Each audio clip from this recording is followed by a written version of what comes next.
লোককথায় বলা হয় যে ব্যাঙের নাকি বিয়ে দিলে বৃষ্টি হয়।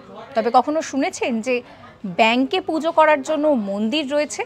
হ্যাঁ, সেই মন্দির আবার রয়েছে আমাদের ভারতে। লখিমপুর খেরি অঞ্চল, সেখানে কিন্তু রয়েছে একটি ব্যাঙের মন্দির। যে জায়গার কথা বলছি সেখানে ওয়েল শৈব সম্প্রদায় থাকে। মূলত এরা শিব পূজা করে থাকেন।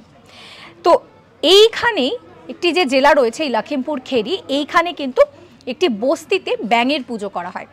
প্রথমে এখানকার যারা রাজবংশের রাজারা ছিলেন তারা এই ব্যাঙের মন্দির স্থাপন করেছিলেন এবং তারপর সেখানে শিব মন্দির স্থাপন করা হয়।